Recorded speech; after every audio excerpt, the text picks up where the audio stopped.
What's up, Tailgaters? My name is Tailgate Nathan. Welcome to my channel. I apologize for not posting this video sooner, but you know what? In retrospect, I'm kind of glad I didn't, because I'm going to do what I did last year. Last year what I did was I ended up comparing my poll to the college football playoff poll. I'm not going to do that this year as directly as I did last year. Instead, what I'm going to do this year is I'm going to reveal to you guys my personal top 25, and then in case you guys didn't watch the show, or hey, just if you want to hear my thoughts on the playoff poll, I will be reacting to the playoff poll that just came out about a couple hours ago as of sitting down and recording this. Finally got the time to sit down and record this today, so here we go. I'll be revealing my top 25 first, and then I'll be reacting to the playoff top 25, what they got right, what they got wrong, everything like that. But if you haven't subscribed to the channel yet, now is the time. We are in November. We are getting down to the nitty-gritty in the college football season, and you're going to want to make sure you're around on the channel when the playoffs roll around. So, hey, I really appreciate the guys that have been, or the guys, the gals, everyone that's been on the channel. I appreciate you guys a lot. Please continue to hit that subscribe button, like, comment, share the videos. Anything you can help support the channel really does help me out a lot. It does mean a lot. But with all that out of the way, let's go ahead and dive into my personal top 25. And as usual, I'll reveal my others receiving votes, if you will, what I call my honorable mentions. We did have a couple teams drop out from last week. Kentucky, after they got smashed by Tennessee, I found it a little difficult to keep them in, especially with some of the teams that you see ranked in my poll. Cincinnati also dropped out after they lost to UCF. You can probably guess one of the teams that's ranked now. And then South Carolina dropped out. You don't see them here. I couldn't put them up here. I feel like all these teams have just played better over the past couple of weeks than South Carolina. And South Carolina did not look good in that Missouri game at all, and they've been too inconsistent for the year anyways. But hey, let's stick with Cincinnati. A lot of Group of 5 representation here. No one else. Well, actually, you have East Carolina here out of the American, who was a last-minute addition. But hey, from other conferences in the Group of 5, you have Troy, Coastal Carolina, UTSA up there as well. Out of the SEC, with Kentucky, Mississippi State, and Arkansas just barely missed out in ACC land. You have Florida State up there. Louisville's on screen. And then Notre Dame as an independent on screen as well. Notre Dame is a very simple cause. If they beat Clemson this week, they're going to be in my next top 25, and they should be ranked by the playoff committee then too. Texas and Baylor represent the Big 12 in my honorable mentions, while you have a couple other Power 5 teams in Maryland from the Big 10 and Washington from the Pac-12. But who actually did make my top 25? Well, let's go ahead and dive into that right now. I have Liberty here at number 25. It was, for me, between Liberty, Kentucky, and Texas for that 25th spot, and I gave it to Liberty. I've been really impressed with the way that Hugh Freeze has coached this team through. Liberty has some really good wins on the schedule, including a just thrashing of BYU. Granted, BYU not as good as people may have expected them to be this year, but I mean, at the time, what a win, and it's still going to be a very, very impressive win on the resume for the Liberty Flames. I like the way that Hugh Freeze has this team coaching, and for those reasons, they are my 25th team. 24 is UCF, and UCF has now officially entered the chat for the New Year's 6 bowl game slot, that out of the highest Group of 5 champion slot. Look, UCF beating Cincinnati, ending the Bearcat streak in the American Athletic in terms of longest conference wins, or I think it was something like, 19 or 20 straight conference wins that Cincinnati had against American opponents. UCF just ended that. I think they should be ranked because of it. They've had their games here and there where they have struggled. Their 2 losses this year, though, don't look that bad. They lost to Louisville and to East Carolina. So, hey, losses like that can happen sometimes. UCF, I think, is a great team and now are such a true contender to get that New Year's 6 bowl game spot. And then I got 3 teams here out of the ACC ranked here. I got NC State, I got Wake Forest, and I got Syracuse up here as well. I did not move NC State. They didn't look that great for the most part against Virginia Tech, but hey, they were able to pull out that win. So I still think North Carolina State deserves to be ranked, but North Carolina State may have to pull off some things in order to keep that ranking here over the next coming weeks. Wake Forest, look, they got absolutely thrashed by Louisville. I mean, they got dominated in every single way. And you know what? It was honestly Wake Forest beating themselves that led to that domination. And I'm going to retract that statement. They did not get dominated in every single way. But when you turn the ball over 8 times in a single half, much less the entire game like Miami did a couple weeks ago, but 8 turnovers in a half, I mean, that's going to cost anyone a ball game. And it doesn't matter who you play. Wake Forest played terrible in that second half, and they dropped 7 spots because of it. They can still recover and have a really good season, but now that spot in the New Year's Six bowl game is starting to slip away. Syracuse is up here at number 21. Syracuse, really interesting year so far. They are now 6-2. They have now lost 2 straight. Not a great performance against Notre Dame this past week, I will say. But hey, you know what? Syracuse has looked really good for most of the year, and they definitely have the talent they need to be able to turn things around and be able to get back into that win column here in the next coming week. So Syracuse, I did have to drop 3 spots, though, because of that loss to Notre Dame, but I couldn't drop them below Wake Forest or NC State. They have beaten NC State, so they have that head-to-head, and I still feel like if they were to play tomorrow, Syracuse would have that advantage. And I don't believe Syracuse has played Wake Forest yet, but there's still that game to be decided there as well. Wake Forest did not look good last week against Louisville, especially in that second half. All right, moving on now to the top 20. Maybe a little bit of a surprise to some of you, but Oregon State is finally ranked. And you know what? Honestly, I probably should have ranked this team a couple weeks ago because I've been really impressed by what Oregon State has done this year, and I think they deserve a top 20 spot. But you know what? I can't really put them higher than 20, so that's where they are going to sit. Now, I will say the window was very tight between me putting them above those 3 ACC teams or below those 3 ACC teams, and I just had to put them above. I feel like Oregon State has the momentum right now. If absolutely a sleeper pick to go ahead and possibly make a run towards a Pac-12 championship, although with the teams that are above there, it is unlikely. I believe still, however, possible for the Oregon State Beavers to accomplish such a feat. I've been really impressed by what they've done. Yes, I have some questions about Oregon State this year, and maybe me ranking them 20 is way too high. But you know what? I'll call myself out here. I think I'm high on the Oregon State Beavers, and I'm going to ride that train until that train lets me down. So I'm rocking with the Beavers here at number 20. Tulane, who I think is the best group of 5 team out there right now, is up here at 19. I fully think this is the absolute perfect spot for Tulane right now. Tulane, what a comeback they've had this year. They were on bye last week, and they still have some tricky games that they are going to have to play this week. So watch out for Tulane later down the line. They very well could be that team that you see at the end of the year get that group of 5 spot. Man, have they rebounded in a big, big way. North Carolina, for me, he is here at number 18. They jump up 3 spots after they beat Pitt last week. Now, it didn't look pretty for some of the game. Pitt was actually able to jump out to an early lead and sustain that lead even when North Carolina battled back. But North Carolina just proved to be too much for Pitt, especially once that game got into its later stages. And I think North Carolina ended up winning by 18, the same ranking you see them at as here.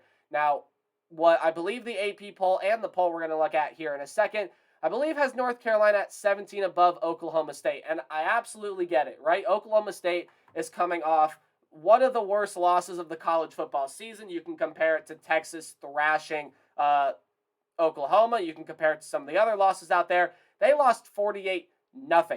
48-0. This defense obviously is missing Jim Knowles. This offense obviously needs to start finding a little bit more of a spark. But you know what? When Oklahoma State turns it on, they are really good. And I feel like if they were to turn it on against North Carolina, they would be able to beat them. That is why I have Oklahoma State ahead of North Carolina. Couple that with the fact that I think Oklahoma State has just a slightly better resume right now than North Carolina. I know their losses may not seem great, but Kansas State played really well in that game, though, so you have to give them credit where credit is due. In fact, I think they lost to 2 top 15 teams, so I don't know where that came from right there. Their loss to TCU and Kansas State. Ignore what I just said back there. But, hey, Oklahoma State, I still think, is a phenomenal team that can turn this season around. I got them above Carolina there at 17. And Illinois, how about the Fighting Illini, right? And what a job Brett Bielema has done. Illinois has a very likely, in fact, I definitely think that they are the favorite. And I think right now we're the odds-on third betting favorite to win the Big Ten Conference, because I think they're far and away the favorite to go win the Big Ten West and get to Indianapolis. Now, there still are some tough games left on this schedule, and Illinois still has to go on the road and play Michigan in the Big House. But a trip to Indianapolis is not that far away for the Fighting Illini. A couple more wins here against some Big Ten West opponents, and Illinois may very well find themselves playing in Indianapolis. Moving now into the top 15. This is where I have Kansas State at number 15. I had them at 24 last week, which definitely was an underestimate at my part, because, wow, did this team play phenomenal against Oklahoma State. I really have no other words to describe it. They just played as flawless of a football game as you are ever going to see. And Kansas State, like very much so, should be rewarded for that. And I jumped them up here to number 9. And that Tulane loss is looking better and better as that Tulane loss is looking better and better as the season goes along, as Tulane may very well be that team that ends up taking the Group of 5 spot in a New Year's Six bowl game. So Kansas State with the loss to TCU, who is still unbeaten, and Tulane, 2 not very bad losses at all. I put them right here at 15 because I still question them without Adrian Martinez. But hey, if they show me what they can do without Adrian Martinez this past Saturday, they definitely are going to be able to do it coming Saturdays. They got a big game coming up, though, when Texas comes in to Manhattan. LSU is here at number 14, and my confidence is only growing with this LSU Tiger team, and they got a big one this coming week when they go on the road to face the University of Alabama. We're going to talk about LSU a little bit more later, but look, Jaden Daniels has really come along as a quarterback for this team. I like the way that he is playing. I like the way the skill corps are playing. The defense is starting to turn around, and Brian Kelly is making his impact felt as the head coach of the LSU Tigers. But again, never easy when Alabama comes to town. That stadium will be rocking, though. You absolutely believe it. A night game, ESPN. That's just going to be a whole lot of fun. So we'll see what happens there in that one. But LSU I got right now at number 14.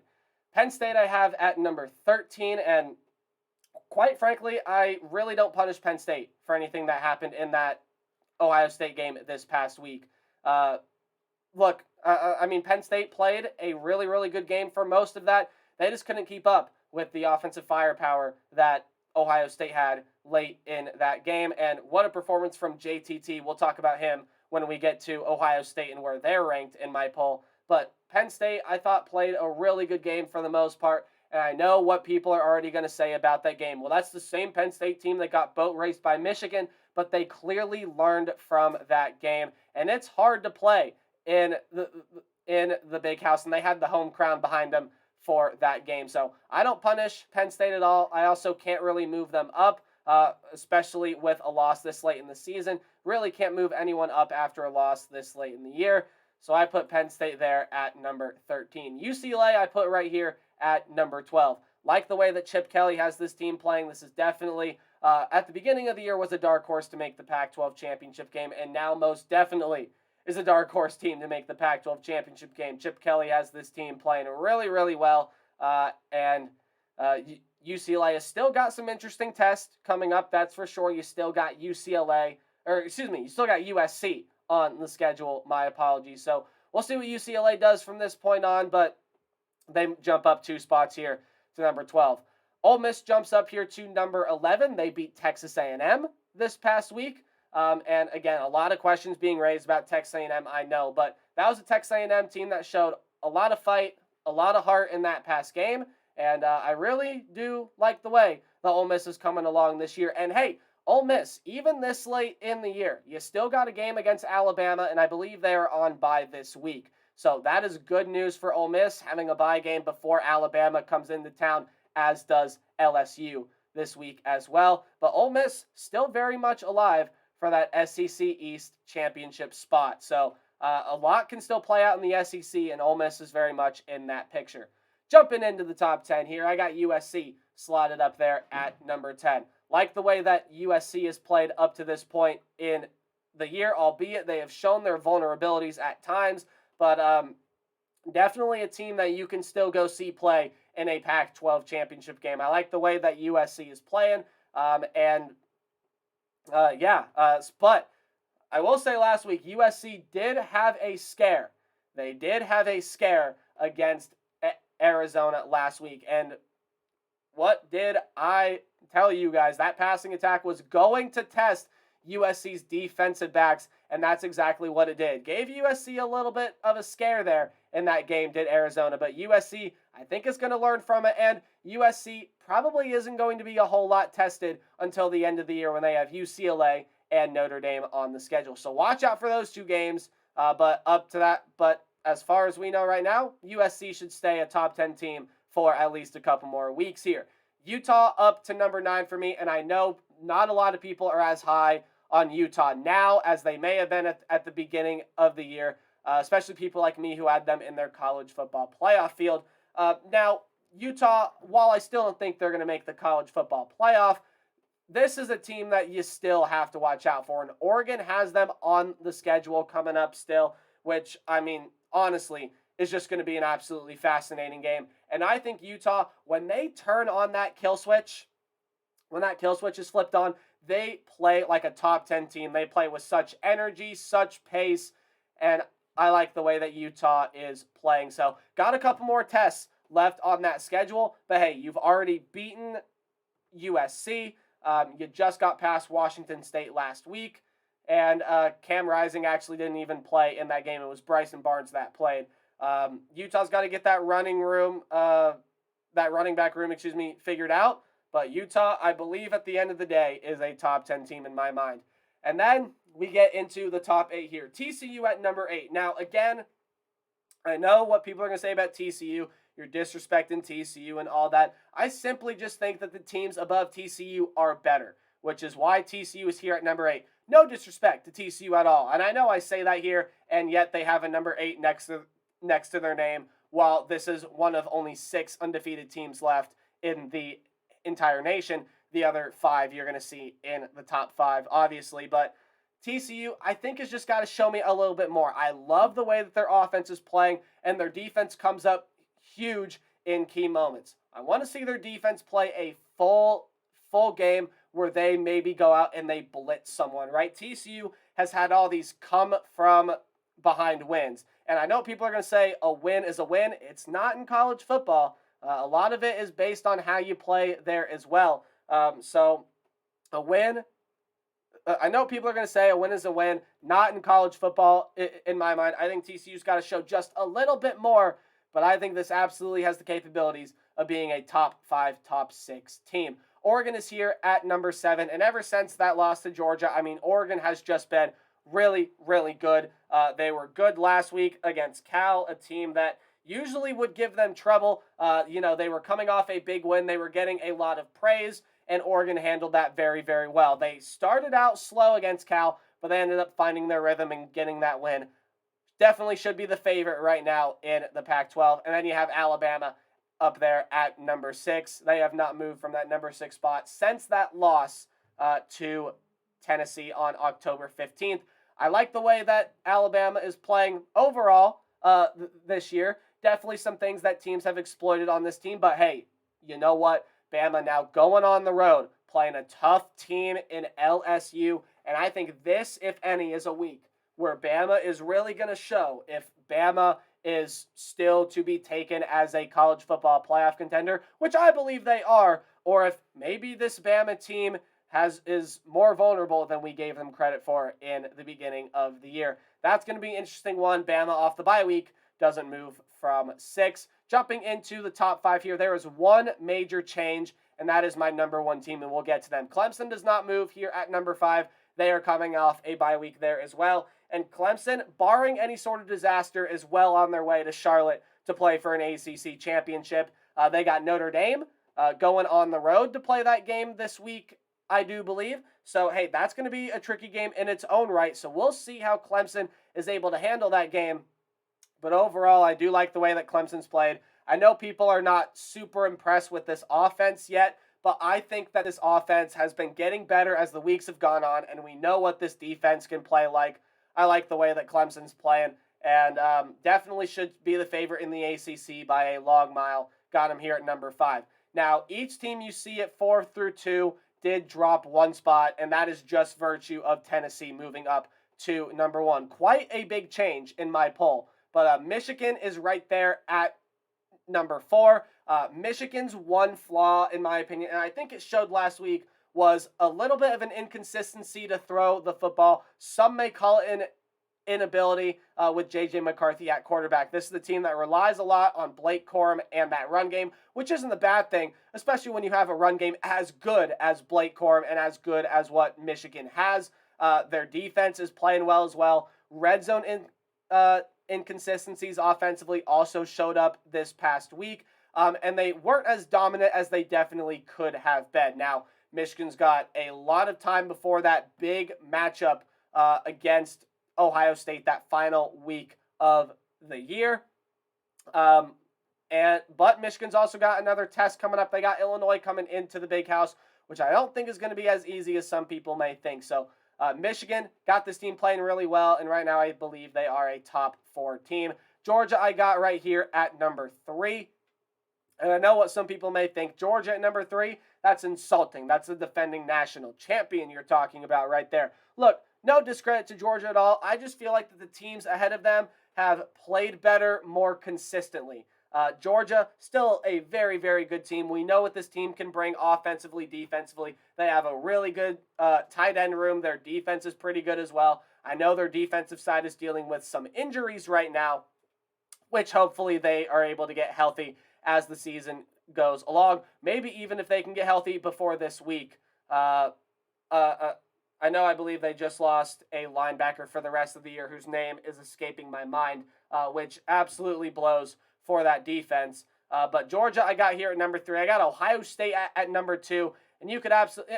Hey, you know what? Something I didn't mention. Let's go back to Georgia for a second. You can make a case why that's the number 1 team in America. I think you can look at the top 3 teams right now and make a case why they are number 1. Ohio State I have at number 2. Ohio State's been my number 1 team in the nation for quite some time for a very simple reason. I believe that up to this point, they have shown that they are the most complete team in college football. Now, that got tested last week against Penn State, and they found themselves down 21-16 with what? About 10 minutes to go. But you know what a good team like Ohio State does? They battle back. They scored 28 points in 6 minutes. JT Tui Maloa, that defensive line, played out of his absolute mind. And Ohio State is a team that I think showed when they face adversity, they can still come out on top. I know what people are going to say about this Ohio State team, and it's that they're not the team we thought they were. The offense still doesn't look as good as we all expected it to be. And, hey, look, Ohio State Mayan Williams went down with an injury in that game. They still don't have Jackson Smith and Jigba, and I don't think people should be panicking about this offense. We know the capabilities, and I believe they're going to be just fine. But that defense stepped up big when it needed to this past week as well, and defense won them the game. And an individual defense performance won them the game at that. Imagine when the whole team has it turned on. This Ohio State team, when that kill switch is activated, I think is the most dangerous team in college football if everyone were to have their kill switch on all the time. But you cannot deny how well Tennessee has played this year. And I got the Volunteers at number 1 right now. Something clicked in that defensive secondary last year. Now, they have forced 16 turnovers on the year, 9 interceptions, and 3 of them came last week against Will Levis. But something just clicked on that Tennessee defense. Their defense has not been the most consistent. It hasn't been the best defense all year long. But you know what? Tennessee played the best 60 minutes defensively that I have seen them play this year, and they got rewarded for that. Because this offense, I think you can make the case why it is the best in the nation. Them and Ohio State, I believe, are the 2 best offenses in the nation. And then Tennessee's defense found that switch last game. So Tennessee, absolutely deserving of that number 1 spot. But you know what the beauty of college football is? The top 4 is going to work itself out. Tennessee and Georgia play this week. Ohio State goes on the road to Northwestern this week. Michigan, I believe, plays Rutgers. But Ohio State, Michigan play at the end of the year there as well. So things are going to end up working itself out. If you don't like the rankings, there's going to be a change next week because you have number 1 and number 3 playing a game. So there was my top 25. Let's go ahead and move on to the college football playoff top 25. And if you didn't see it earlier, here it is. I know I don't have all the logos and stuff. I just pulled this picture right from Twitter. So let's just go. You guys can see it all on screen if you haven't seen it already. I'm going to call out some of the bigger things that I saw here in this poll. First thing that jumped out to me, they ranked Texas. That's the highest 3-loss team that they are ranking right now. And you know what? I absolutely can see why you can rank Texas, but I think that shows how much this committee respects the Big 12 Conference, and I think that's huge for the Big 12, especially when you look in terms of Oklahoma State. Hey, they're right there at 18, kind of what I said. I have Oklahoma State there above North Carolina. TCU, maybe because they ranked Texas and Kansas State was 13. You thought TCU might have been above Alabama, but hey, they were above Oregon. I have those 2 teams flipped in my poll right there. Let's see what else. Utah at number 14. Again, I think Utah is a top 10 team, but I might be a little higher on Utah than I should be. The one thing that did stand out to me, though, was LSU. So I guess the playoff committee and I have something in common. We both have kind of an outlier as a top 10 team. Now, I know some people can make cases why LSU is a top 10 team. I just don't see them as a top 10 team right now. And obviously, this committee is showing that head-to-head absolutely matters. Because, well, you have Syracuse ranked above NC State right there. Wake Forest and NC State play this week, so that's going to end up working itself out. Again, you don't have Utah above USC, but Utah's got 2 losses. USC's got 1. You do have LSU above Ole Miss there, though, which, again, sets that head-to-head precedent. And the last thing I want to talk about here is I don't know how they did this, and I don't know where the result came from, but I don't know where Clemson jumped Michigan in this discussion. I think it was pretty clear coming in here that Michigan was the number 4 team in the nation, and they've been playing like it. Non-conference schedule probably hurt Michigan in that aspect, but I think definitely Michigan has passed the eye test so far this year way more than Clemson has. But hey, you know what? I know it's the first rankings, and people are gonna be mad about the first rankings. Things are gonna start working themselves out. That's the beauty of college football in November. And obviously, I don't disagree with the top 3 because it's the top 3 that I have. So when I saw that top 3, I was like, yep, sounds about right to me. So there you go. There is my top 25 and college football playoff ranking reactions. I'll leave this up for just a little bit more as I roll my outro.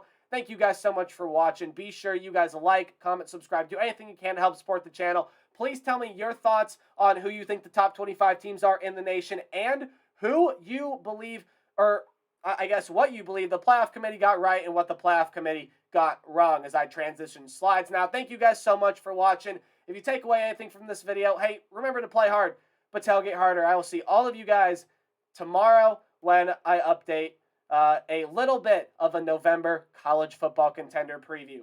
Goodbye.